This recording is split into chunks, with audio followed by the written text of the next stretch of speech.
Welcome to Hot Springs Village Inside Out, a weekly podcast where Hot Springs Village, Arkansas is the star. Join me, Randy Cantrell, and my co-host Dennis Simpson as we discuss the history, facts, people, places, events, lots more surrounding Hot Springs Village, Arkansas. Visit the website at hotspringsvillageinside.out.com.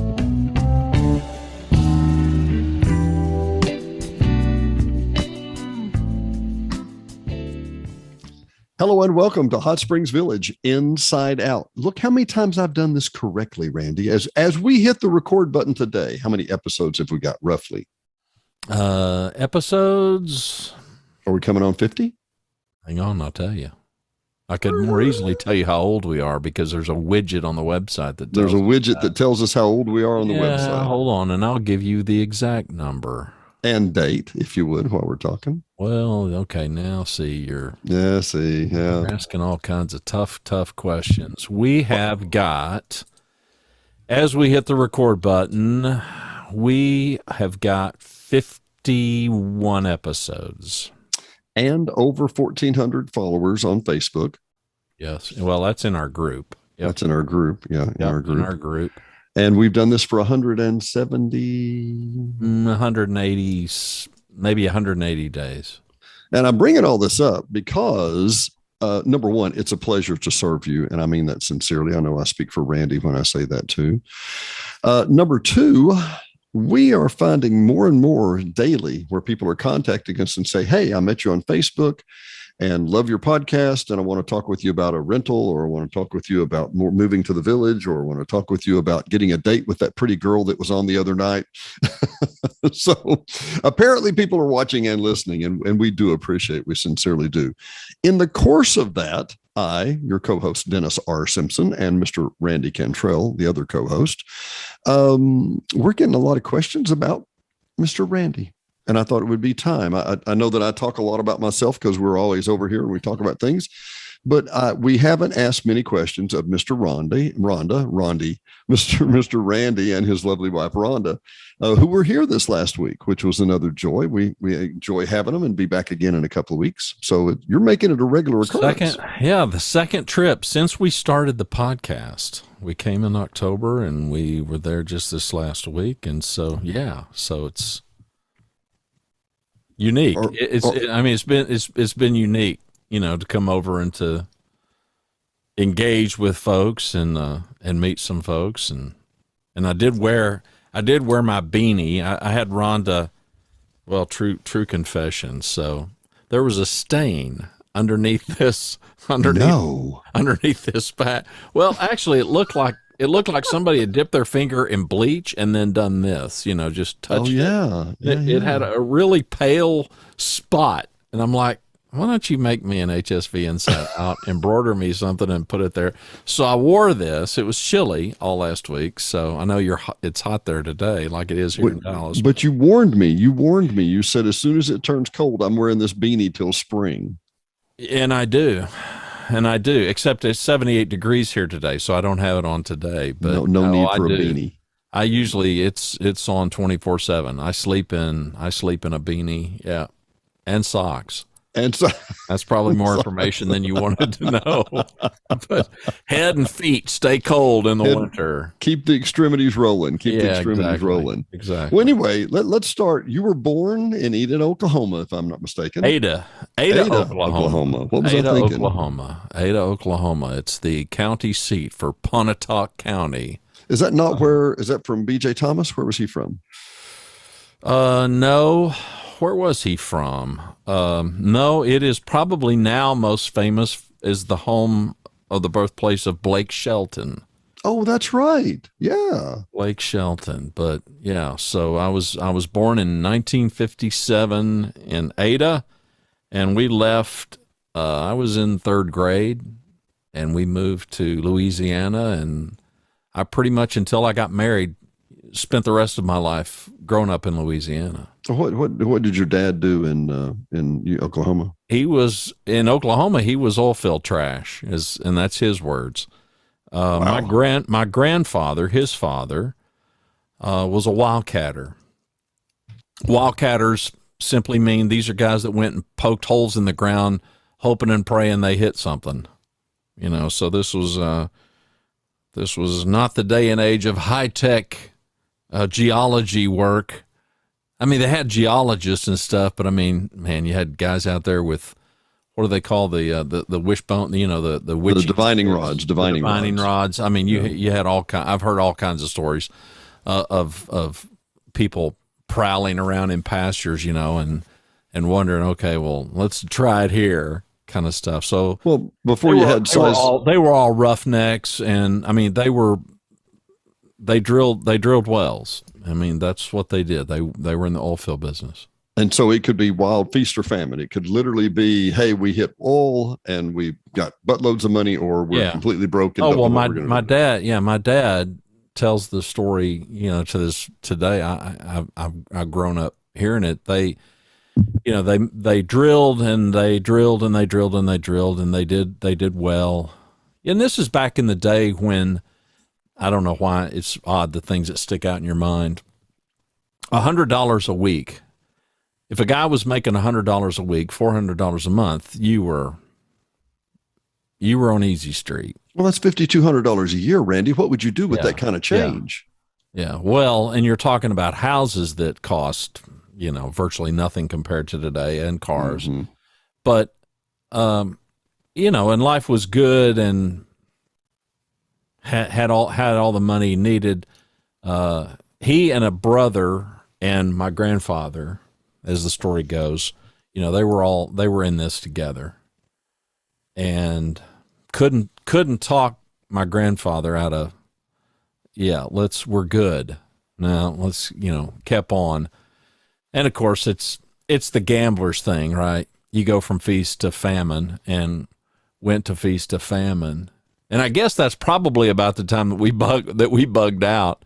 He ended up in the real estate business and being a home builder. In Louisiana, northern Louisiana, and did that both. We were in Shreveport for a time, and we were in Baton Rouge. Lived in Baton Rouge for 9 years, and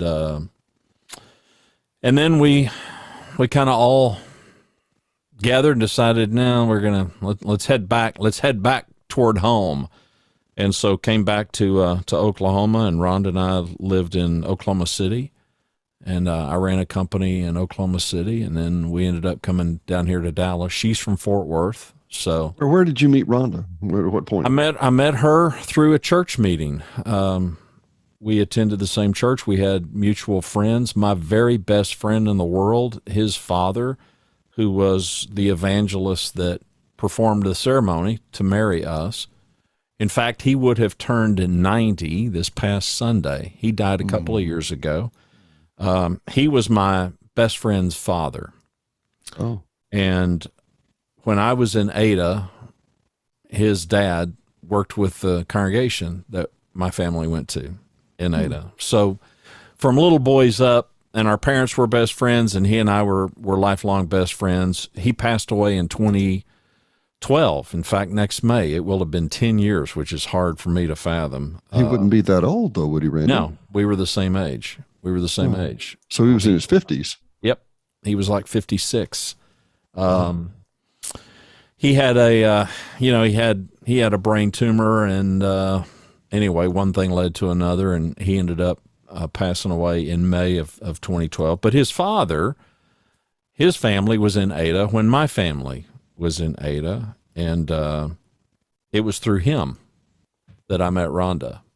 His dad ended up coming to work for a church here in Fort Worth, which happens to be the same congregation where we now worship. Really? And, so he introduced us, and I asked her out at a July meeting up in Oklahoma. There's a big church meeting, kind of a camp meeting, they call it. Right. In July of 75. What did she think about this moppy-headed teenager she was hanging out with? I don't know. You'd have to ask her. You never ask her. 40 years of marriage. We were 18, and I just clicked, and I knew I wasn't going to date anybody else, and she said she knew the same thing, and we've been together ever since. We got married in 78. Yeah. So coming January 2nd of next year, 44 years. So we've been together since we were 18. So wow, there's that.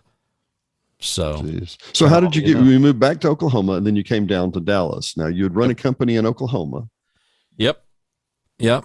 Worked for a founder of a chain, a record chain called Sound Warehouse, which is long gone. Vinyl? Is that what I'm hearing? Vinyl? As all record businesses are now. Yeah, exactly. But he had purchased a chain out of Atlanta that had gone defunct called Peaches Records. Oh, man. Yeah, of course. Yeah. Okay. Well, he bought some of the locations and the inventory of Peaches Records, and he had a location on May Avenue, which is a big thoroughfare in Oklahoma City, and it was a great location, 63rd and May. But he had a big Sound Warehouse store like 1 block away. It's like, I don't know what I'm going to do with this. So he decided to go into the consumer electronics business and hired me. And, so got to run that. And I was young. I mean, I was 24, 25 and, ran that for 6 years or so. Stayed in Oklahoma City, knew we wanted to probably get down to the DFW area. And it wasn't so much a homecoming for Rhonda, kind of, sort of, but we were familiar with it. We had a lot of church friends down here and just felt like this would be probably a good place to, to raise the family. And we know folks. And we were the kind of parents, didn't really want the kids going off to college. Thought, let's get them through school, let's get them educated, and then we'll kick them out of the nest, kind of a thing. And there's plenty of colleges around here and stuff. So, yeah, we got here. Well, we made the decision when we were 32, and so we got down here, and the kids were in elementary school, and here we are. Well, so now, many years later. When you get into you come into Dallas, and your job in Dallas is you're working with the electronics store, or what? Yeah, well, I'm still in consumer electronics. Mm-hmm. If you go way back, I'm 15, 16. I'm a high school kid, and I walk in cold to a stereo store because in Louisiana, in Baton Rouge. So I love music. I'm a music nerd and a half. I spend every spare dollar on records, and it's just, my favorite place on the planet before Hot Springs Village was a store on State Street just outside the gates of LSU, which is where I was going to school, called Leisure Landing, and they got all my money. I mean, what Rhonda didn't get, they got. So and they got more than Rhonda got, I'll tell you. So as a starving college student, you're walking in there, right? Yeah. I'm spending hours browsing, and so I was a music. I just loved it, absolutely, and still do, and fell in love with the gear, that would play my records really well. I remember going into a store, and you think you've heard a good sound system until you've heard a really good sound system. So I kind of got hooked. That's what got me in the hi-fi business. So I just kind of bummed into the consumer electronics business, which is what it later became known as. Right. And so I was operating a company in Dallas that was largely consumer electronics, but also was high-end appliances. Viking, Wolf, Sub-Zero, Thermador, that kind of stuff, and all the premier names. Yeah. Yep. And did that for about 20 years, and then for the last dozen years or so, I've been primarily doing coaching. And these days, it's largely CEO coaching, but it's also largely city government, working with city managers and their teams. So, I mean, to summarize, it would be coaching. Is that how you would phrase it? Yeah. I tell people, and you've heard me, you and I've had this conversation before, but I'll tell the audience, people will sometimes describe, well, consulting is give a man a fish, and coaching is teach a man to fish. And I'm like, yeah, well, I don't do either one of those things. I want to know, do you even like fish? You know, so people think that coaching is advice giving, and it may be for some, but it's not for me.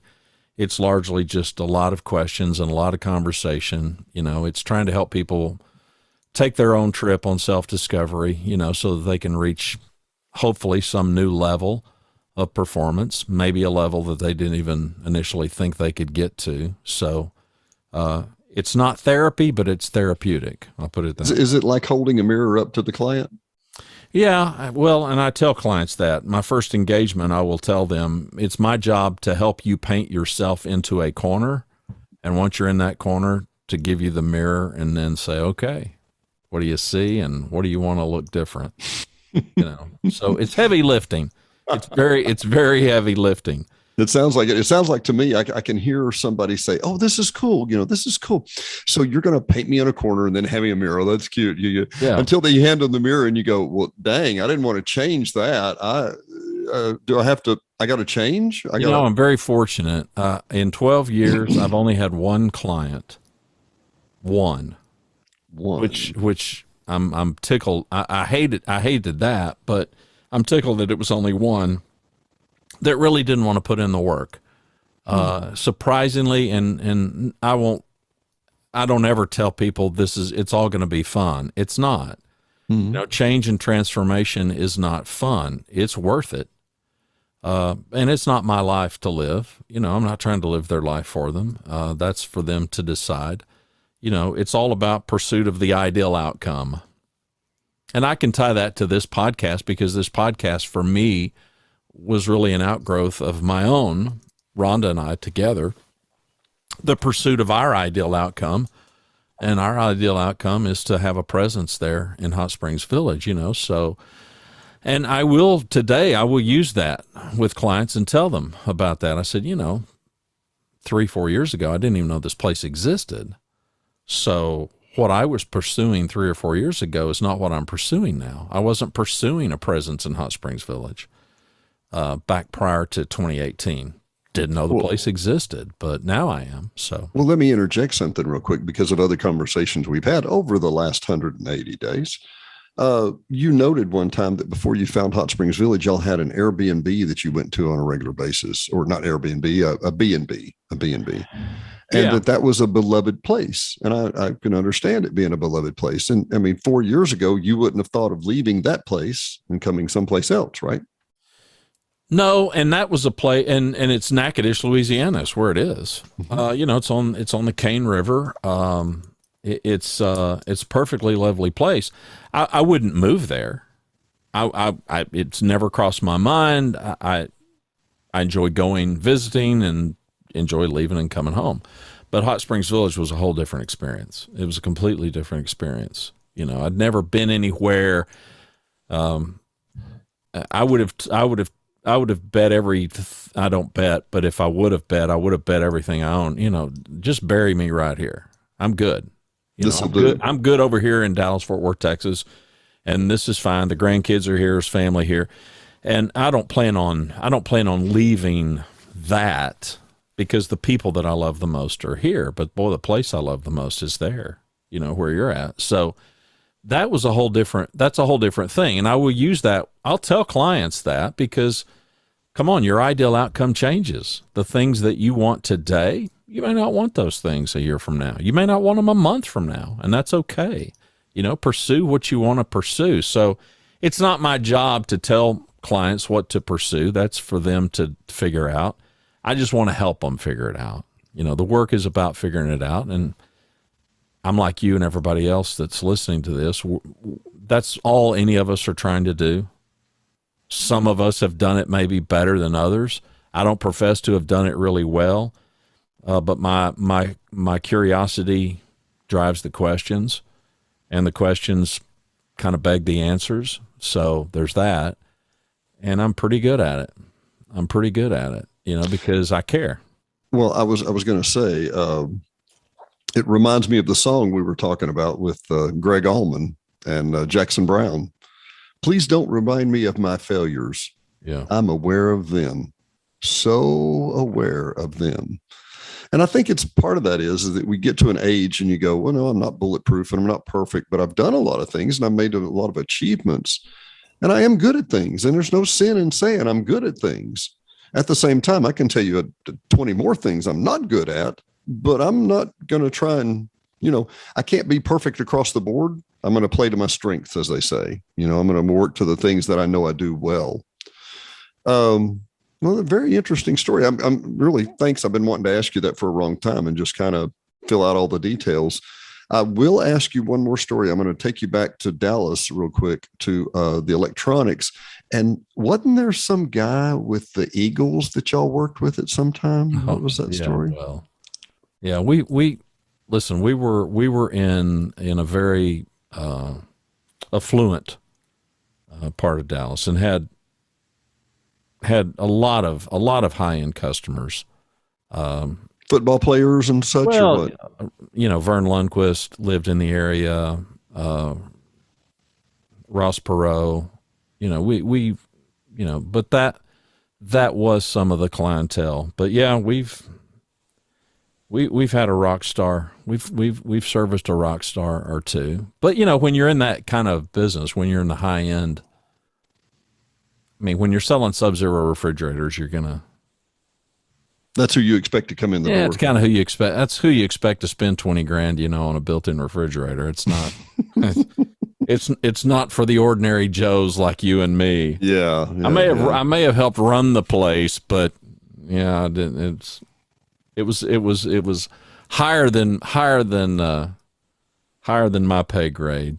Well, as I've told you this story before, when you come across the river bridge and you're coming into Little Rock from Maumelle on 430, and you look on the left-hand side, and there's $1 million homes that the former governors and people live in, and that's just gorgeous. I lived on the other side. I was on the other side of that street. That was a beautiful view over there, but I had the same view, but it wasn't. My house wasn't over there. Yeah, exactly. No, I didn't live in the neighborhood. That's for sure. But no, it was great. And I grew up as a kid. Greeting the public, meeting the public. You poke fun that I'm not really an introvert, and I just don't look like it. We had a get together. I was there in October, and so Dennis had conspired and put together a very informal kind of a meeting one evening at the Beehive. And we thought we might have 5 to 8 people. Yeah, and we end up with, I don't know what, 40, 30, 40. Right at 40, yeah at peak. And so I'm there, and Dennis has said, I think I'm going to have to revoke your introvert card. And I said, no, the difference is I'm going to leave here after this shindig, and I'm going to go back to my Airbnb, and I'm going to be exhausted. And you're going to go home to your house on Lake DeSoto, and you're going to be jacked up. And Let's go dancing, honey. Let's go dancing, honey. And he was, and I was. So there's the difference. But no, I was just going to say, meeting the public, standing toe to toe with a customer when you're a teenager, there's something to that. My son today, he runs a successful home inspection business here, and he will tell you, he largely attributes, the fact that as a kid working for me, interacting with the public, there's high value in that. So I don't know what the audience should do with that, but I'm a strong believer in young people taking those kind of frontline jobs just for the interaction. It matters. It helps. Even today in this kind of work. Well, let's cut back to the chase. I mean, here we are in a digital medium, and that is what we do, right? Mm-hmm. You see us on the street, it's me. You see you on the street, it's you. We're who we are right here because we have those people skills we learned 40 years ago or whatever. Yeah. And I give that analogy. I see kids today, and this is not critical of the kids today. I see them today. Well, I'm going to text you. Well, can't you just call us? Well, we're standing right here. Well, just call, come over and talk to us. I think I'll send an Instagram. You'll do what? Just talk to us. I think that we've made everything digitally so easy that we forget how important it is to be face to face with customers. Back in the late middle 90s, early 90s, actually, technology was beginning to come on, and I mean by technology, and I'm not trying to be funny here, but I mean, fax machines and a little bit of email and, some exactly. But I remembered very quickly, I was in sales for our printing company, my parents' printing company. And I remember telling them after just a couple of days, I went back and I said, we've got to go see people. I got to go knock on doors. And they were why? And I said, because it's different. It's really, really different. If I sit down and I talk with you face to face, video here as we use now, or audio or whatever, it's completely different. You're going to ask a different question. I'm going to give a different answer. The conversation's going to go different ways. We're going to know more about each other, but that's because it's not just a digital medium where we can hang up real quick and go and stick our face back in our phone, to use the analogy. Yeah, but we were talking before you hit record about people watching. I mean, here we are. It's 2 talking heads. If we have a guest, it's 3, maybe 4 talking heads. Mm-hmm. But it's still talking heads. And it's not because we're beautiful. We are not beautiful. We're not? Well, at least our heads aren't. Some of us. I'm so disappointed. This hitch. I tell you what, you're going to need counseling with Rhonda. I can tell. Wait a minute. What? But people, it's fun. I mean, people still enjoy seeing your facial expressions, and tone still matters, and facial expressions do impact it. My son is so old school, and it's fun, so if you go to a McAllister's deli or someplace, a place here where you go and you ask for a refill of a drink, for instance. Right, sure. And the grandkids, her little kids, and we did that with our kids. I love seeing it. I love seeing some of this stuff passed forward. It's okay. Well, go up there and ask her. By myself. Yeah. And at first they're hesitant, and of course now they're so brazen. They go ask when they're not even supposed to go ask. But that kind of fearlessness. Yeah, I mean, you need to learn that, right? I mean, you need to learn to go up to the counter. You need change for $1. Okay, well, here's $1. Go up there and ask that lady.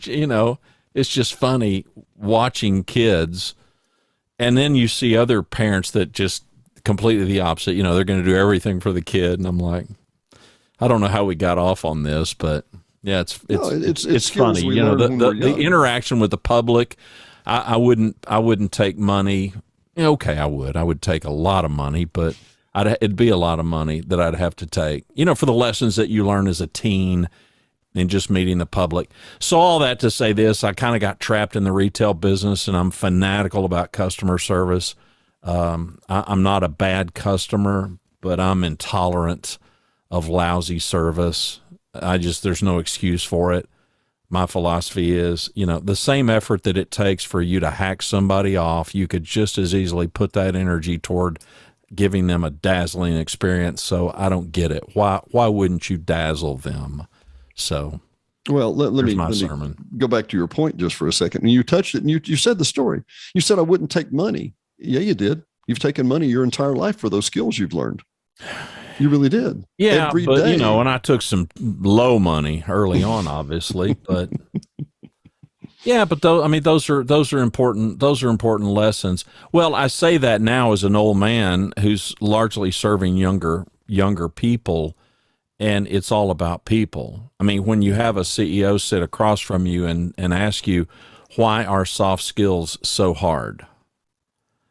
And my answer is, they just are. They are, and we're not teaching them. We're not passing them on. I don't know. I don't know where the gap is. Yes, the world has changed. It's digital. I'm not one of these, hey, get off my lawn kind of old guys. I happen to love it all. I love the technology. You do too. We're both real techno nerds.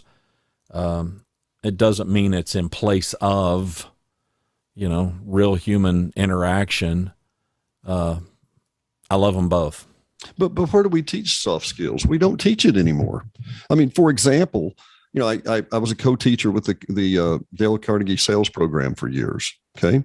We had a course there that they don't even teach anymore. Which was? Time management. They don't even offer it anymore. Why? Think about that. Because people think they don't need it.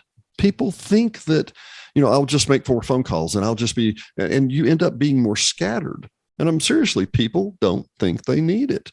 But when we were in sales, I can teach you sales, but sales is soft skills. Sales is soft skills. If you plan on throwing out hamburgers like McDonald's does on a transactional basis, then that'll be the world you live in. If you plan on working in a relational basis where I have a relationship with you, and when you come back up to the window, we're going to talk about it. And did you want that extra pie or, whatever? That is a soft skill, no matter how elementary or basic it is. It's still a soft skill. Jerry Wilson, the sponsor, as they call it, for the Dale Carnegie program in Little Rock, he taught me and taught my mom both. I was like, Mom, I think you need to go through the sales course. And she was like, what? I'm an old lady. She was in her late 60s at that time. One of the greatest experiences. She said, I've had the best time. I really learned how to sell things. I'm like, you knew how to sell stuff before. You just know, the process. You now know that you know how to sell stuff. Exactly. And I'll tell that story and then we'll wrap it up here. Yeah. But anyway, Mom goes through the course, and one of the stories, Jerry, was I went to the restaurant with him one time, and a guy came out and was bussing the table and bringing some tea out to the table. He was just cussing under his breath. Could we have a tea? Do you mind if we have a tea? Yeah, I'll get you a tea. Guy came back over the table, and Jerry said, do you like working here? Guy said, no, I hate it. This is the stupidest place I've ever been. He said, don't worry, you won't be here long. Right. Yeah. Keep that up and you won't be here long. This problem will solve itself, my friend. This problem will solve itself. But the good news is today, people can, you can, in my opinion, and I'm an optimist, I just don't see a downside to optimism.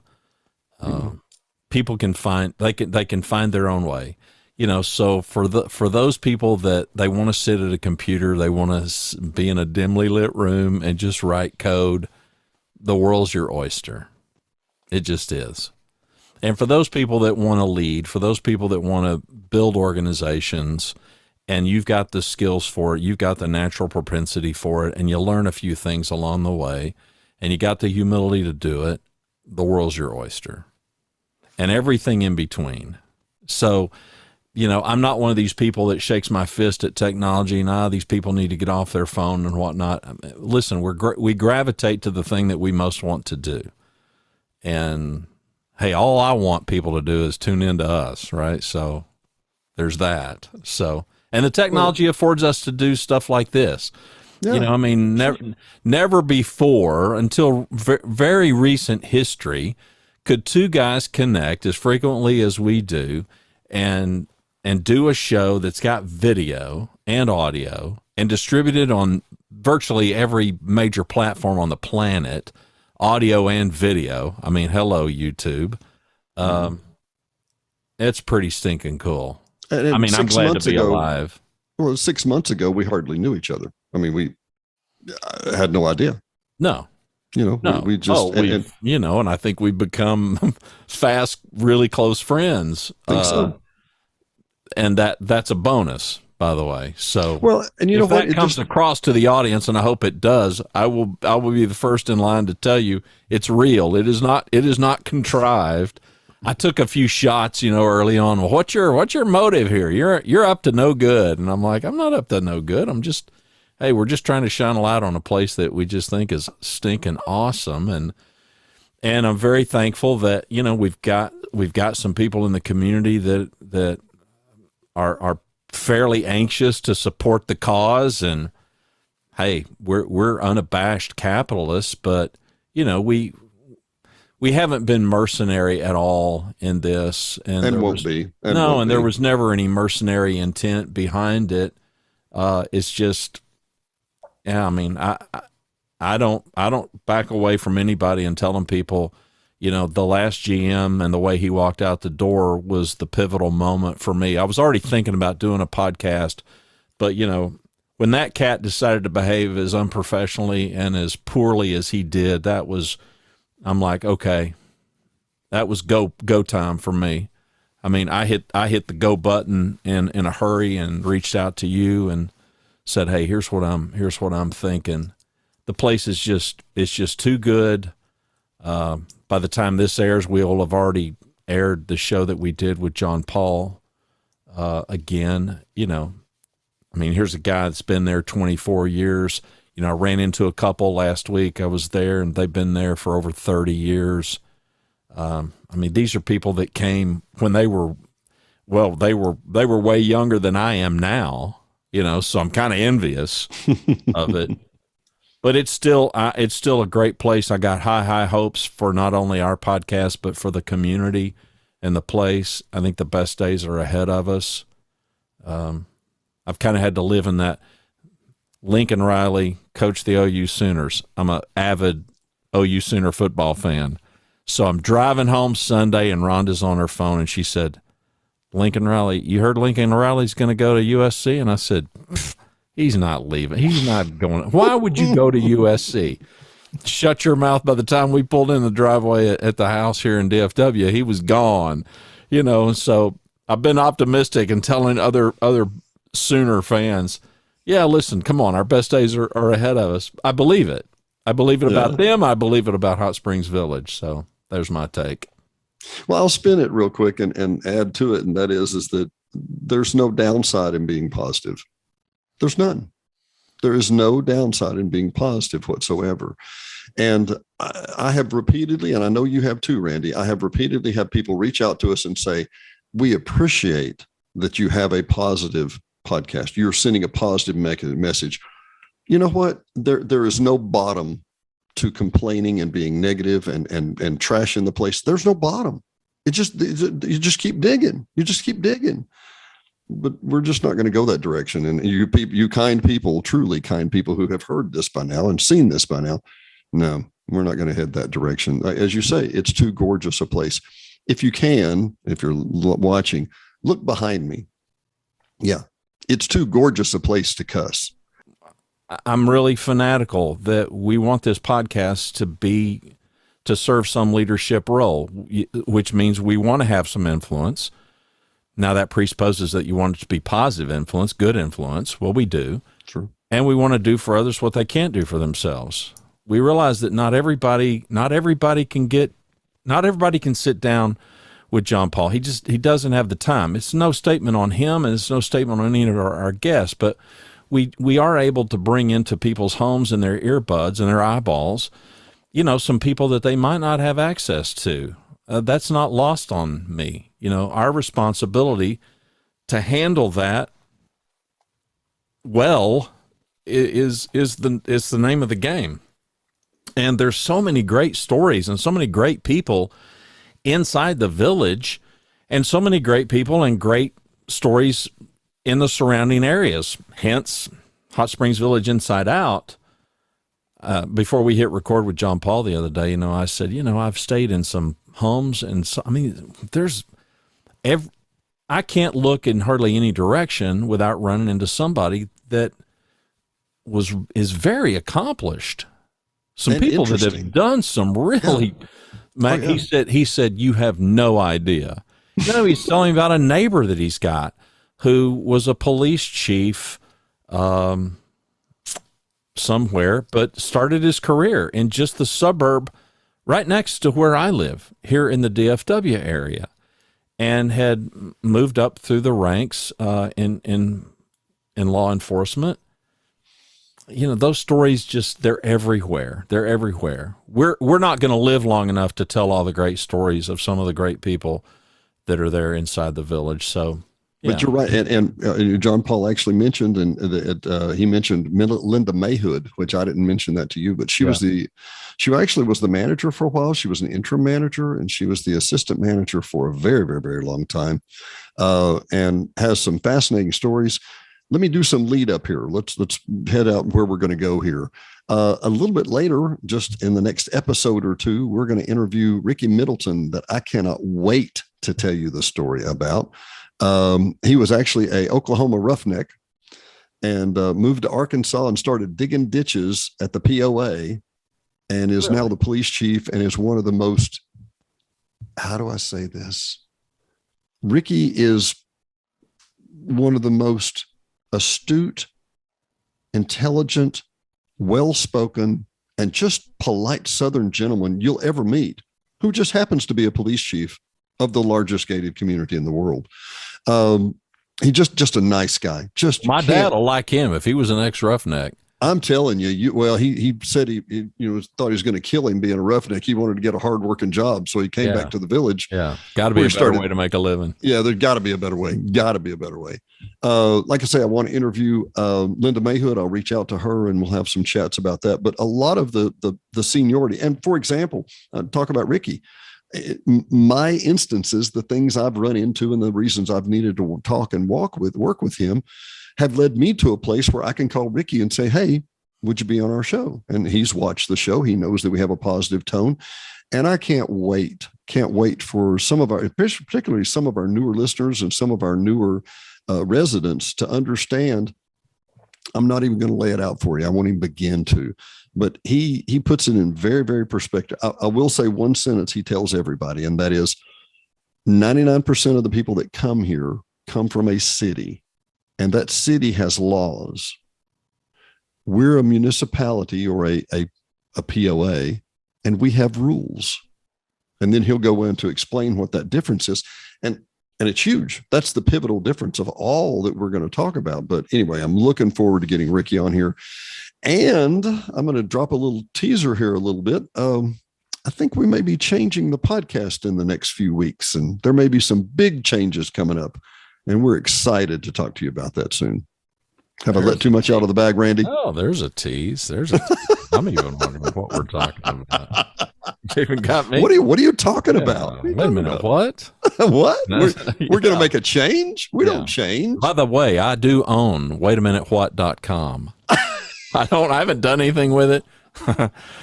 I've got a grandson who's 12, and it's his go-to phrase. You can say something, I'm like, his name's Jake. I'm like, Jake, I vow you don't listen to anything, because no matter what I say, he's like, wait a minute, what? So I told him, I said, I'm going to start a website, and I'm going to put I'm going to just do a landing page with just your face. And I've already got it designed. I just haven't done it yet. So I went and registered waitaminuteWhat.com just so I could make fun of a 12-year-old grandson. So that's how I roll.